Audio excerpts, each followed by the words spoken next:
రజోగుణంలో ఉన్నవాడే మానవుడుగా పుడుతూ ఉంటాడు. వీడికి తెల్లారి లేచిన కానించి ఉరుకులాట, పొట్ట తిప్పలు, ఉరుకులాట. ఎంత ఉన్నా చాలదు, అడ్డమైన దోవలైనా సరే సంపాదించేసి దగ్గర వేసుకోవాలి. ఈ దుర్బుద్ధితో మనుషులు పాడైపోతున్నారు. ఒక దగ్గర ఆగాలి కదా నాన్న. దానికే ఉదాహరణ చెప్పాను నేను. అన్నం పెట్టాను నీకు, భోజనం ఇంత తింటావు, సరే నేనేదో మొహమాట పెట్టాను, ఈ మాత్రం తిన్నావు. సపోజ్ ఇంత పెట్టాను అనుకో, తింటావా? వాంతులే చచ్చి ఊరుకుంటావు.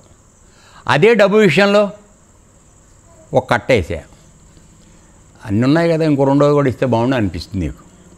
రెండోది వేసా, మూడోది వేసా, నాలుగోది వేసా, మొత్తం వేసే వరకు నీ దృష్టి ఆనదు. అప్పుడు కూడా అయిపోయినాయి కనుక ఊరుకుంటావు, కానీ లేకపోతే నాయన పక్క నుంచి తీసి ఇంకా వేస్తానంటే ఇంకో 4 తీసుకుంటావు. అంటే ఎంత దుర్మార్గపు తీరని తృష్ణలో పడి చచ్చిపోతున్నారో ఆలోచించండి. నిన్ను నేను సంతృప్తి పడతలేను డబ్బు ఇచ్చి కదనా, ఆస్తులు ఇచ్చి. సో నువ్వు తెలుసుకోవాల్సింది ఏంటంటే, ఎక్కడికైనా సరే దొరికిన దాంతో సంతృప్తి పడడం నేర్చుకోండి. లేని దాచుకోను దానికోసం వెంపర్లాడొద్దు. ఇదే మీ అశాంతికి కారణం.